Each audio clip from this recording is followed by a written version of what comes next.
কেমন আছেন শ্রোতা বন্ধুরা? আশা করি আপনারা ভালোই আছেন।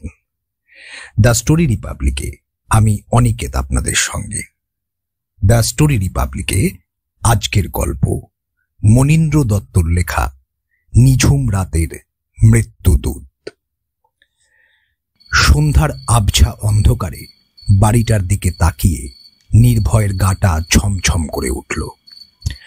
ইস্ট ইন্ডিয়া কোম্পানির আমলের প্রকাণ্ড বাড়ি, মস্ত বড় কাঠের দরজায় লোহার পাত দিয়ে খোপ কাটা, প্রত্যেকটা খোপে খোপে লোহার গজাল পিটিয়ে বসানো, দরজার দুই পাল্লায় বড় বড় দুটি ঢাল ঝোলানো, তাতে পিতলের পাত দিয়ে টানা টানা চোখ আঁকা। বাড়িটার নানা জায়গায় ভাঙা, চুনকাম ধুয়ে মুছে গেছে, কোথাও ইঁটগুলো খুলে পড়ায় দেওয়ালটা দাঁত বের করে আছে। ছোট ছোট গাছ ও আগাছা লতা বাড়িটাকে ঘিরে ধরেছে। 14 মাইল পথ সাইকেল চালিয়ে ভর সন্ধ্যায় এ বাড়ির সামনে এসে দাঁড়ালে গা শিরশির করা অস্বাভাবিক নয়, অন্যায়ও নয়। কিন্তু ভয় পাওয়ার ছেলে নির্ভয় নয়। বয়স 11 বছর হলেও তার মনে 21 বছরের সাহস। তাছাড়া ভয় পেলে তো তার চলবে না। এ সংসারে সে যে বড় একা, বড় অসহায়। 3 মাস আগে একই রাতে বাবা ও মা মারা গেছেন কলেরায়। তারপর থেকে প্রতিবেশীদের দয়া দাক্ষিণ্যই তার একমাত্র আশ্রয়। কিন্তু সে আর কতদিন? শিগগিরই তাকে আশ্রয় নিতে হতো শহরের পথে, আর নয়তোবা কোনো অনাথ আশ্রমে। ভাগ্যিস এমন সময়ই পেয়ে গেল কাকার চিঠি। নির্ভয়ের মনে পড়ল কাকার কথা। অদ্ভুত লোক, আপন কাকা, অথচ নির্ভয় আজ অব্দি তাকে চোখেও দেখেনি। কাকার কাছে মাঝে মাঝে তার গল্প শুনেছে। শ্রী নিশাকর নন্দী, লম্বা ফর্সা চেহারা, প্রশস্ত ললাটে রক্তচন্দনের ত্রিপুণ্ডরক রেখা, গলায় রুদ্রাক্ষের মালা। দর্শনশাস্ত্রে MA পাশ করেছেন, অথচ চাকরি বাকরি কিছুই করলেন না। হঠাৎ কি খেয়াল হলো শহরের সম্পত্তির অর্ধেক বিক্রি করে দিয়ে নির্জন পাড়াগাঁয়ে এই অর্ধভগ্ন বাড়িটা কিনে নিলেন অনেক টাকা দিয়ে। আর তারপর থেকে শুরু হলো তার নির্জন বাস, এক রহস্যময় জীবনযাত্রা। কিন্তু কেন? পথে আস্তে আস্তে নির্ভয় অনেকবার ভেবেছে। দীর্ঘকাল ধরে যে কাকার সঙ্গে তাদের কোনো সংস্রব ছিল না, আজ তিনি হঠাৎ তাকে সমাদর করে ডেকে পাঠালেন কেন? এ কি তার দয়া, নাকি বিবাগীর প্রাণে জেগেছে সংসারের কামনা? এক বিকট শব্দে প্রকাণ্ড দরজাটা খুলে গেল। নির্ভয় বিস্ময়ে চোখ ফেরালো। সেই মূর্তি, প্রশস্ত ললাটে রক্তচন্দনের ত্রিপুণ্ডরক, গলায় রুদ্রাক্ষের মালা, পরিধানে রক্তাম্বর, হাতে তুলট কাগজের একখানি পুঁথি। উল্লসিত কণ্ঠে নিশাকর বাবু বলে উঠলেন, আরে এসো নির্ভয়, এসো। কেমন আছো তুমি? কত বয়স হলো তোমার? আর পথে আসতে বেশি কষ্ট হয়নি তো? নির্ভয় প্রণাম করে জবাব দিল, আগে না, আমি বেশ ভালোই বোধ করছি। তা বেশ, তা বেশ, কিন্তু তোমার বয়স কত হলো বাবা? পরিচয় না হতেই দুবার বয়সের প্রশ্ন। প্রশ্নটা নির্ভয়ের কানে কেমন যেন লাগলো। জবাব দিল, আগে আসছে জন্মদিনে আমি 12 বছরে পড়ব। তা ভালো। তা বাবা, তোমার জন্মদিনটা কবে? কি বললে? 11ই আষাঢ়? তা বেশ, তা বেশ। তাহলে আর 9 মাস পরেই তুমি 12য় পা দেবে, তাই তো? আগে হ্যাঁ। তা বেশ, তা বেশ। আমি আমার সব কথা আবার ডায়েরিতে লিখে রাখি কিনা। তা বেশ। ওরে বাঞ্ছা, বাঞ্ছা, নির্ভয়কে বাড়ির ভিতর মাসিমার কাছে নিয়ে যা। বাঞ্ছা নিশাকর বাবুর চাকর, সরু লিকলিকে চেহারা, নীলাভ চোখ দুটো যেন খানিকটা টেনে বার করা। দেখলেই মনে হয় এই ভুতুরে বাড়িতে চাকরি করতেই যেন বাঞ্ছার জন্ম। লোকালয়ে মানুষের মধ্যে এ চেহারা একান্ত বেমানান। আসুন খোকাবাবু। একমুখ হেসে নীল চোখ দুটি ঘুরিয়ে বাঞ্ছা নির্ভয়কে ভিতরে নিয়ে গেল। বেশ আরামেই নির্ভয় আছে। পেট ভরে খায়, ঠাকুমার সঙ্গে গল্প করে আর সারা বাড়ি তন্ন তন্ন করে ঘুরে বেড়ায়। নিশাকর বাবুর হুকুমে এ বাড়ির সিংহ দরজা পার হওয়া নির্ভয়ের নিষেধ। একদিন নির্ভয় পা টিপে টিপে ঢুকল কাকার স্টাডি রুমে। মস্ত বড় হল, 4 জন মানুষের সমান উঁচু সিলিং, ঘরের 4 দেওয়ালে সারি দিয়ে আলমারি সাজানো, সব পুঁথিপত্রে ভর্তি। দেওয়ালে অদ্ভুত ধরনের সব ছবি টাঙানো, কোথাও কি দীর্ঘদেহ কাপালিক, সম্মুখে প্রজ্বলিত হুতাসন। কোনো ছবিতে সব সাধনায় রত তান্ত্রিক সন্ন্যাসীর ভয়াল মূর্তি। একটি ছবি তো বড়ই ভীতিপ্রদ। এক বিভৎস দর্শন ভীমকায় সন্ন্যাসী দীর্ঘ নখাঘাতে একটি সুদর্শন কিশোর বালকের হৃৎপিণ্ড বিদীর্ণ করে উন্মাদ আনন্দে সেটা ভক্ষণে রত। নির্ভয়ের ভয়ে গা কাঁটা দিয়ে উঠল। সে চোখ ফেরালো। ও কি!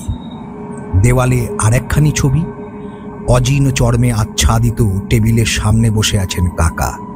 তার ডান হাতে একটি নর কপাল, পানপাত্র বুঝি। নির্ভয় আর এক মুহূর্ত সে ঘরে দাঁড়ালো না। রুদ্ধশ্বাসে সেখান থেকে সে বেরিয়ে এলো। ঘরের বদ্ধ বাতাস যেন ওর পিছনে অট্টহাসি হেসে উঠল। সেদিন সন্ধ্যায় নির্ভর শুধালো, আচ্ছা ঠাকমা, এই অজ পাড়াগায়ে এত বড় বাড়ি কে তৈরি করেছিল? আর তারা সব কোথায় বা গেল? ঠাকুমা জবাব দিলেন, বাড়ি যারা তৈরি করেছিল তারা কবে মরে স্বর্গে গেছেন। আমরা তো ছোটবেলা থেকেই এ বাড়ি এমনই দেখছি, খালিই পড়েছিল। তারপরে না কর্তাবাবু এসে বাড়িটা কিনে নিলেন। নির্ভয় বিস্ময়ে সুরে বলল, সে কি? কাকা যে তোমাকে মাসি বলে ডাকেন? ডাকেন সেটা কর্তাবাবুর অনুগ্রহ, আমি তো তার আশ্রিতা। তুমি তাহলে আমার আপন ঠাকমা নও? নির্ভয়কে কোলের মধ্যে জড়িয়ে ধরে ঠাকুমা বললেন, না রে পাগল, না। আমি এই গাঁয়েরই মেয়ে, নিরাশ্রয় বিধবা। কর্তাবাবু আসার পর থেকে এই বাড়িতেই আছি। নির্ভয় তার কোলে মাথা রেখেই আবদারের সুরে বলল, তা হোক, তুমি কিন্তু আমার আপন ঠাকুমাই। ঠাকুমার চোখে জল এলো। বললেন, আচ্ছা রে আচ্ছা, তাই তো আছি। কিছুক্ষণ সব চুপ। বাইরে একটা দমকা হাওয়ার আর্তনাদ। ভয়ে ভয়ে নির্ভয় প্রশ্ন করল, আচ্ছা ঠাকুমা, কাকা লোকটা কেমন? খুব ভালো না? ভালো? এমন দয়ালু মানুষ আমি আর দেখিনি ভাই। রাস্তাঘাটে অসহায় নিরাশ্রয় ছেলে মেয়ে দেখলেই তিনি তাদের বাড়িতে নিয়ে আসেন। তোমাকে বলিনি বুঝি সে কথা? ঘাড় দুলিয়ে নির্ভয় বলল, কই না তো। তবে শোনো, অনেকদিন আগেকার কথা। আমি তখন সবে এ বাড়িতে এসেছি। একদিন সন্ধ্যায় কর্তাবাবু ফুটফুটে একটি মেয়েকে নিয়ে এলেন সঙ্গে করে। মেয়েটিও বেশ কয়েকদিনের মধ্যেই বাড়ির মেয়ের মতো হয়ে গেল। এখানে ছিল অনেক দিন, তা ধরো প্রায় মাস 3 নির্ভয় বাধা দিয়ে বলল, কেন, তারপর কোথায় গেল? দীর্ঘশ্বাস ফেলে ঠাকুমা বললেন, ভগবান জানেন কোথায় গেল। একদিন সকালে উঠে তাকে আর পাওয়া গেল না।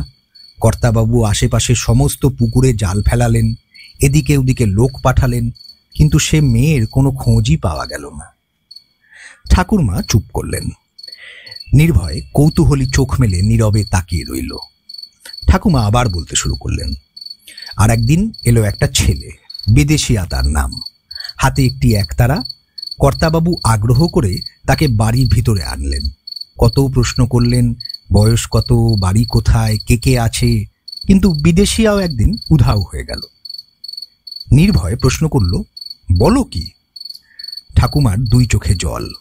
বললেন, আর বলি আমার কপাল, ছেলেটা যে কি জাদুই আমাকে করল, আজও সে হতভাগার কথা ভুলতে পারিনি।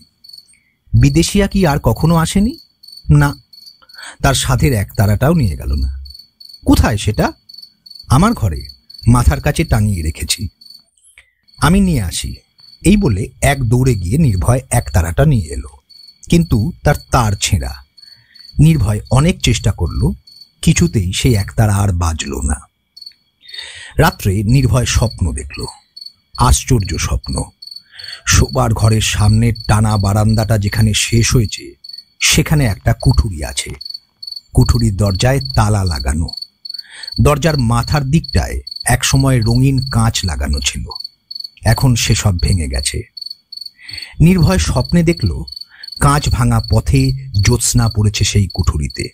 সেখানে পড়ে আছে একটি কঙ্কাল, তার মুখে দাঁত বের করা হাসি, দুখানি হাত বুকের ওপর চাপানো। ও কি, হাত দুখানি যেন নড়ছে, মুখ থেকে বেরিয়ে আসছে অস্ফুট আর্তনাদ। ভীষণ ভয় পেয়ে পাশ ফিরতে নির্ভয়ের ঘুম ভেঙে গেল। সাহসে ভর করে ও এগিয়ে চলল কুঠুরির দিকে। স্বপ্ন কি সত্যি হয়? মিথ্যা স্বপ্ন। কুঠুরির মধ্যে কয়েকটা ভাঙা তোরঙ্গ ছাড়া আর কিছুই নেই। নির্ভয় বিছানায় ফিরে গেল।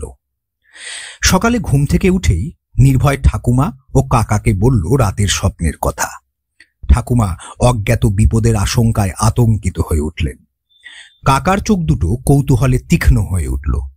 তারপর নানা প্রশ্ন করলেন নির্ভয়কে, আর সব টুকে নিলেন ডায়েরির পাতায়। হেসে বললেন, দেখো বাবা, একটু সাবধানে থেকো। হাসতে হাসতে কাকা চলে গেলেন। ঠাকুমা ও নির্ভয়ে বিমূঢ়ের মতো পরস্পরের দিকে তাকিয়ে রইল। আবার রাত। বাইরে হাওয়ার মাতামাতি, বাগানের গাছপালার মাথায় কোন অশান্ত দানবের ধ্বংস নৃত্য। আকাশ মেঘাচ্ছন্ন। শোবার আগে নির্ভয় জানলা দিয়ে বাইরে তাকালো। ওর মনে হলো দমকা হাওয়ায় ভেসে চলেছে অশরীরীদের এক সীমাহীন শোভাযাত্রা। গাছপালার মাথায় তাদেরই কাতর পদক্ষেপ, বাতাসে তাদেরই আর্তনাদ। ঝনঝন শব্দে জানলা বন্ধ করে নির্ভয় শুয়ে পড়ল। কয়েকদিন পরের কথা। সারাটা দিন নিশাকরবাবু স্টাডি রুমে কাটালেন। বিকেলেও বেড়াতে বের হলেন না। মাঝে মাঝেই শোনা গেল আলমারি খোলার শব্দ। বই পড়ছেন সারা দিন ধরে। খেতে পর্যন্ত গেলেন না। সকালে স্টাডি রুমে ঢুকবার আগেই বলেছিলেন, আজ আমার উপবাস, কেউ যেন আমায় বিরক্ত না করে, সাবধান। সন্ধ্যার অন্ধকার নেমে এলো। খট খট খট। স্টাডি রুমের দরজা খুলে নিশাকরবাবু বেরিয়ে এলেন। সিঁড়ি বেয়ে নিচে নামতে লাগলেন। এলোমেলো চুল, কপালে রক্তচন্দনের ত্রিপুণ্ডক, চোখে সাফল্যের প্রত্যাশা, ঠোঁটে আত্মপ্রত্যয়ের দৃঢ়তা, পরনে রক্তাম্বর, পায়ে কাঠের খড়ম। খট খট খট। নিচের পড়ার ঘরে নির্ভয় চমকে পিছন ফিরে তাকালো। দেখল কাকা ঠোঁটের ওপর তর্জনী তুলে দাঁড়িয়ে আছেন। ইশারায় তাকে চুপ করে বসতে বলে নিশাকরবাবু একখানা চেয়ার টেনে নিলেন। একটু চুপ করে থেকে বললেন, বাবা নির্ভয়, আজ রাত 11টার সময় স্টাডি রুমে আমার সঙ্গে দেখা করবে। রাত 11টায়? হ্যাঁ, স্টাডি রুমে। সেই আলমারি ছবি কণ্টকিত প্রেতপুরীর মতো ঘরে। নির্ভয়ের বুক ঢিপ ঢিপ করতে লাগলো। কোনো কথা বেরোলো না মুখ দিয়ে। 11টার আগে যেও না, আমি ব্যস্ত থাকবো। আজ রাতে তোমাকে এমন কিছু দেখাতে চাই যা তোমার ভবিষ্যৎ জীবনের পক্ষে অত্যন্ত প্রয়োজনীয়। তাহলে যেও, কেমন? নির্ভয় কোনো রকমে শুধু বলল, আজ্ঞে, আচ্ছা, যাব। নিশাকরবাবু উঠলেন। দরজার কাছে গিয়ে ফিরে দাঁড়িয়ে বললেন, আর হ্যাঁ, তুমি একা যাবে, আর এ কথা কাউকে বলবে না, মাসিমাকেও না, বাঞ্ছাকেও না। নির্ভয়ে ঘাড় কাত করল। নিশাকরবাবু চলে গেলেন। তার খড়মের শব্দ ভেসে এলো, খট খট খট। রাত 10টা। নির্ভয়ের শোবার ঘর। দুরু দুরু বুকে নির্ভয় অপেক্ষা করছে। পড়া শেষ করে উপরে আসবার সময় কাকার স্টাডি রুমের দরজাটা সে একটুখানি খোলা দেখেছিল। সেই ফাঁকে দেখতে পেয়েছিল অজিন চর্মাবৃত টেবিলের মস্ত বড় একটা ধূপদান। একটা গোল রূপোর কৌটো হাতে নিশাকরবাবু ধূপদানে কি যেন ছড়িয়ে দিচ্ছেন আর বিড়বিড় করে কি সব বলছেন। উগ্র গন্ধে ও ধোঁয়ায় ঘর ভরে উঠেছে। টেবিলের এক কোণে রয়েছে একটা নরকপাল। সে দৃশ্য মনে করতেই নির্ভয় ঘরের দরজাটা বন্ধ করে দিল। এগিয়ে জানলার পাশে গিয়ে দাঁড়ালো। শান্ত স্তব্ধ রাত, আকাশে ভরা চাঁদ। অনেক দূর থেকে ভেসে আসছে নানা রহস্যময় শব্দ। হয়তো কোনো রাত্রিচর পাখির ডাক, হয়তো পেঁচার ডাক, হয়তো তার কোনোটাই নয়, ঠিক বুঝতে পারছে না। আর সে শব্দ ক্রমেই নিকটে আসছে, আরো নিকটে, আরো। বাগানের কাছে এসে শব্দ থেমে গেল। নির্ভয় তখনও কান পেতে আছে। কিন্তু না, শব্দ থেমে গেছে। শান্ত স্তব্ধ রাত, আকাশে ভরা চাঁদ। যাক, এবার নির্ভয় নিশ্চিন্ত। 11টা বাজতে এখনো দেরি আছে। জানলাটা বন্ধ করে বিছানায় শুয়ে ততক্ষণ কালো ভ্রমর পড়া যাক। সহসা নির্ভয়ের চোখে পড়ল স্টাডি রুমের নিচের দিকে বাগানের পথে দুটি ছেলে মেয়ে দাঁড়িয়ে আছে, তাকিয়ে আছে জানলার দিকে। কি জানি কেন মেয়েটিকে দেখেই নির্ভয়ের মনে পড়ে গেল স্বপ্নে দেখা কুঠুরির সেই কঙ্কালের কথা। মুখে হাসি, দুখানি হাত বুকের উপর চাপানো। আর ছেলেটি শুকনো ক্লান্ত চেহারা, বাঁকা বাঁকা আঙুল মেলে হাত দুখানি তুলে ধরেছে উপরের দিকে, কি যেন ধরতে চায় কঠিন মুঠিতে। চাঁদের আলোয় লম্বা লম্বা 10টি আঙুলের 10টা নখ ছকছক করছে ধারালো ছুরির মতো। ছেলেটির বুকের বাঁদিকে প্রকাণ্ড একটা ক্ষত, রক্তের ধারা নেমেছে বুক বেয়ে। শুধু মুহূর্তের দেখা, দেখতে দেখতে তারা অদৃশ্য হয়ে গেল। দেওয়ালের ঘড়িতে 11টা বাজল। স্টাডি রুমে যাওয়ার সময় হয়েছে। টেবিল ল্যাম্পটা হাতে নিয়ে নির্ভয় দরজা খুলল। ওর সারা শরীর তখন কাঁপছে, বুক ঠিপ ঠিপ করছে। কিন্তু যেতে হবেই, নির্ভয় ভীরু নয়। স্টাডি রুমের দরজা বন্ধ। নির্ভয় ডাকল, কাকা। পুরনো বাড়ির রন্ধ্রে রন্ধ্রে প্রতিধ্বনি উঠল। নির্ভয় শুনতে পেল ভিতরে কাকা কথা বলছেন। কিন্তু ও কি? তিনি হঠাৎ চিৎকার করে উঠলেন কেন? আর সেই চিৎকার মাঝপথে রুদ্ধ হয়ে গেল কেন? তবে তিনি কি সেই রহস্যময় ছেলে মেয়েগুলোকে দেখতে পেয়েছেন? কিন্তু তাহলে আবার সব চুপ কেন? নির্ভয় সজোরে দরজায় লাথি মারল। দরজা খুলে গেল। নিশাকর বাবুর প্রাণহীন দেহ দেয়ালে এড়িয়ে পড়ে আছে। মাথাটা ঝুলে পড়েছে পিছনে। সারা মুখে আঁকা রয়েছে রাগ, ভয় ও যন্ত্রণার রেখা। বুকের বাঁদিকে একটা গভীর ক্ষত, হৃৎপিণ্ড বেরিয়ে পড়েছে, অথচ তাতে রক্তের দাগ নেই। টেবিলের ওপর পড়ে রয়েছে মস্ত বড় ধারালো একখানা খড়গ, তাও রক্তচিহ্নবিহীন। পরম বিস্ময়। টেবিলের ওপর কয়েকখানি কাগজ ইতস্তত ছড়ানো, নিশাকর বাবুর নিজের হাতে লেখা। রুদ্ধশ্বাসে নির্ভয় সে লেখা পড়তে লাগল।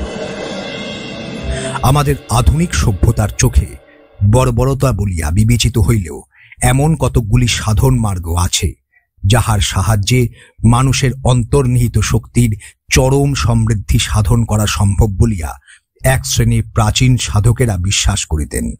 যেমন একজন মানুষের ব্যক্তিত্বকে নিজের মধ্যে নিঃশেষে আহরণ করিয়া অপর একজন মানুষ প্রাকৃতিক শক্তি সমূহের উপর পূর্ণ কর্তৃত্ব করিতে পারে।